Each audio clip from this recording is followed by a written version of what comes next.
It was just past 6 a.m. when a sound like a car wreck yanked me from my morning routine, hot coffee splattering across my robe. The suburban calm shattered with a metallic screech, followed by a scream that could have cracked windows. I grabbed my tablet, pulse racing, and pulled up the security feed. There she was, Marisa Evans, my neighbor 2 doors down in Willow Creek, swinging a dented baseball bat like a gladiator in a neon-pink tracksuit, pulverizing my mailbox. Her yappy dog, Muffin, yipped frantically as a cluster of HOA devotees watched from the sidewalk, phones out, jaws dropped. Marisa ranted about government trackers and neighborhood betrayal. I stared at the screen, muttered, "Well, she just dug her own grave," and sipped what coffee remained. That mailbox wasn't ordinary. To most, it was a plain black aluminum box, number 2317, with a quaint red flag. But inside, a covert surveillance node linked to a federal data stream, part of a sting I'd been roped into by the Department of Internal Security. For 6 months, I'd maintained this low-key device to monitor suspected fraud in Willow Creek, a project I inherited when the original handler was reassigned overseas. I ran diagnostics, checked feeds, kept it humming. In one wild swing, Marisa had turned it into scrap with a $10 bat and a head full of conspiracy theories. By the time I stepped outside, coffee stains and all, Marisa was still at it, brandishing her bat and shouting to her audience that she'd saved Willow Creek from my spy tech. The HOA president, Paul Reynolds, waddled up my driveway, clutching a clipboard like a lifeline, his polo shirt straining. "Sir," he puffed, "we've had complaints about unauthorized mailbox modifications. I need to inspect the damage." I offered to show him footage of Marisa trespassing and destroying my property while raving about conspiracies. Paul blinked, mumbling, "Let's not escalate this." Typical Paul, dodging truth like it was exercise. Marisa refused to leave, standing on my lawn, filming me with her phone, narrating like a true crime YouTuber. "There he is, the deep state operative, hiding in plain sight," she proclaimed. This from the woman who once reported a kid's cookie stand for unlicensed commerce. Her HOA cronies nodded like they were at a revival. I shut the door, sat at my desk, and dialed a number few in the state could access. After 2 rings, a voice answered, "Confirm protocol breach. Mailbox Alpha compromised. Surveillance destroyed by civilian. Request containment," I replied. A pause, then confirmed. "Initiate assessment. Do not engage." The gears were turning. By noon, 3 unmarked visitors arrived, one posing as a delivery driver, another as a landscaper, and the third, Carson, a federal agent embedded in the region to track a fraud ring tied to a neighbor. Carson watched the footage of Marisa's rampage on my tablet, his expression stone cold. "She just blew a 6-month operation," he said. "And she's bragging about it online." I nodded. Marisa had already posted her triumph on Nextdoor and TikTok, #WillowRebel. Carson's lip twitched his version of a laugh. "She has no idea what she's done." Marisa didn't stop. She strutted through Willow Creek like she'd cracked a global plot, nailing a tacky stars and stripes sign to my broken mailbox post. "No need to thank me," she told a neighbor. "I'm protecting us from his schemes." The HOA, led by Paul, called an emergency meeting on resident safety code for blaming me. They cited me for unsanctioned equipment, as if I'd violated some sacred suburban oath. My real employer could have crushed the HOA with one call, but Carson advised silence. "Let her bury herself. It gives us leverage." The kicker? Marisa's meltdown wasn't even about surveillance. Her teenage son spilled the truth at the mailbox cluster.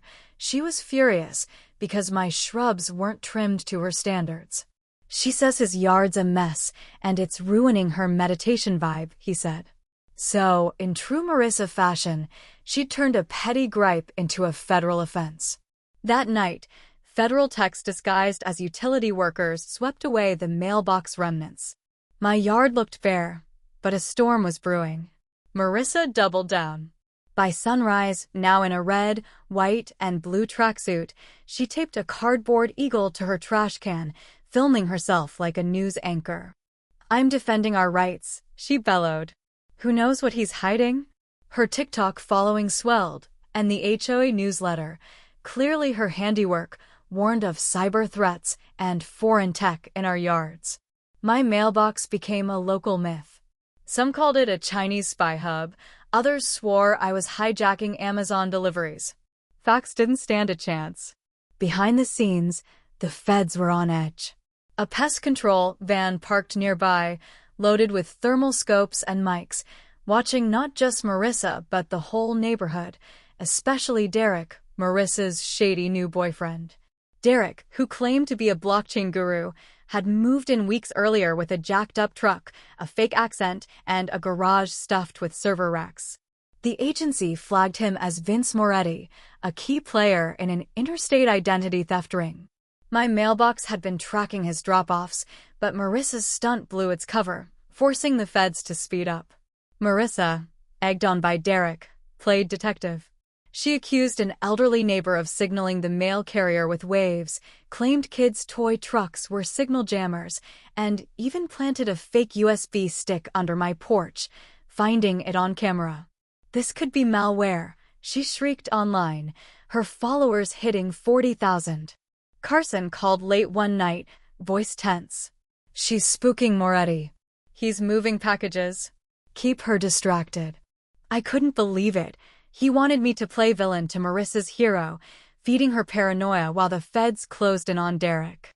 So I leaned in. I installed a fake solar relay panel on my porch, complete with blinking lights angled for Marissa to see.